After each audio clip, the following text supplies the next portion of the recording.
And to economic matters now. On a cheering note, Nigeria's inflation drops to 15.37% in December. It dropped 0.63 percentage points lower than 15.9% recorded in November. What indeed is the implication of this continuous decline to the economy and also an average Nigerian? The National Bureau of Statistics (NBS) has disclosed that the nation's inflation rate slowed down to 15.37% in 2017, making it the 11th consecutive decline year-on-year since January 2017. The Bureau, in its Consumer Price Index in December 2017 report, says inflation rate slowed by 0.53 percentage points lower than 15.90% rate recorded in November. The Bureau has explained that growing prices in housing, water, electricity, gas and other fuels contributed to the hike in the previous month. The NBS also notes that high year-on-year food prices and food pressure continued into December but was consistently at a slower pace. And so joining me in the studio to elucidate on this development and also the implication for the Nigerian economy is Emmanuel Ozigi, our financial economist and director, Emmanuel Business School in Abuja. Emmanuel, you are welcome to NT International News. Thank you very much. Good and let's start with this. Nigeria's inflation has no doubt slowed down for 11 consecutive times. What indeed is your take? As you know, according to the National Bureau of Statistics, they've given the statistics of the inflationary rate since November to December. And if you look at it in January 2017, the inflationary rate is about 18.72%, and it slowed down about 11 times up to December, came to about 15.3. And when you look at that, you see there is about 3.4 difference in terms of a reduction in the inflationary rate. And the implication is that, as you know, the economy is more or less like a monocultural economy where our dependent is on oil. And because it's on oil, if you notice, there was a boost in production. The country was producing about 2-point-something million barrels per day in comparison to the previous year where they were producing less than about 1.6 million. And if you look at that, even there's an increase in terms of rate of the amount per barrel that was being sold by the country. So in respect of that, you can see there was a money supply. The money supply into the economy boosted the economy and it reduced the inflationary rate. Now, you look at it in terms of implication to the common man on the street.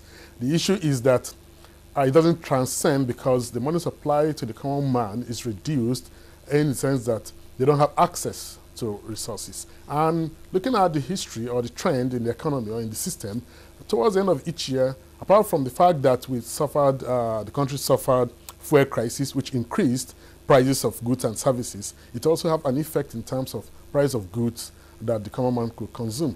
And that's why you see that the rate, we call it food inflation, as of January it was 17, it was about 17.2 thereabout, and it went down to about 19.4 in December. So there is a problem because of some of these issues, the lack of fund, lack of money in this circulation. So, Mr. Emmanuel, with this development, everybody is saying it's positive, and most Nigerians are looking at it in terms of what directly affects them. How can now be addressed because they are not feeling it the way it should be? Yeah, because the economy is being driven by the public sector. Now, until the public sector pumps in money into the circulation, people do not have access. There are no constructions going on. There are no people are not doing businesses. Everybody is folding up. Unemployment is on the increase. And when you have all this, then it shows that there are no opportunities. So what government needs to do is to open opportunities for the private sector so that they can have access. People can have access to employment, and when you have access to employment, it reduces pressure in terms of livelihood. And these are the things majorly everybody is complaining of. Why are we saying that the economy is getting better and it is not cascading, or we are not seeing the impact on the common man on the street? And it's because the economy is being driven by the public sector. It was towards the end of the last quarter, in December, that money was released, about 700 billion was released to the economy.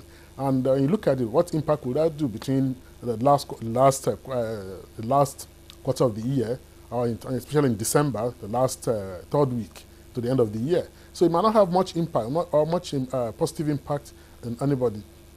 If you are talking about everything coming down and back to government again, what really should Nigerians on their own part do to at least complement what government is doing? Because this is a really a positive development. So on the part of Nigerians themselves, what can they do? Now, on the part of Nigerians, we need not over-rely on government. That is one major thing that we are all doing. We're always waiting for a windfall from government for everybody to pick from. But I think every one of us should start looking at what are the things we can do to assist government, because government might not have the sufficient resources to take care of all our needs in terms of infrastructure, in terms of other facilities that is required. So we need to, on our own as a person, look at what can I add as a value addition to the growth of this economy. And when we start looking inwardly, opportunities will now will crop up for us to tap into. But before you go, what can we do now to sustain this noble development that is happening in Nigeria? Federal government needs to look at what are the things, where are the weaknesses in the system that is making the economy not to, the economy needs to be reflated in the first instance. Good thing is that the inflation is coming down, but the economy needs to be reflated. And how do you reflate this economy? You need to look at the SMEs. You need to look at businesses that can support the economy in terms of generating employment, providing opportunities for people to tap into. And when you have all this, the pressure on the federal government will reduce because it will now shift elsewhere. So these are some of the factors that you look into that will assist in the economic growth. Mr. Emmanuel Ozigi, a financial economist, we thank you for joining us on NT International News. Thank you very much. And that has been Emmanuel Ozigi, Director, Emmanuel Business School, and also a financial economist, talking more about the implication for Nigeria, the inflation rate, which has just dropped.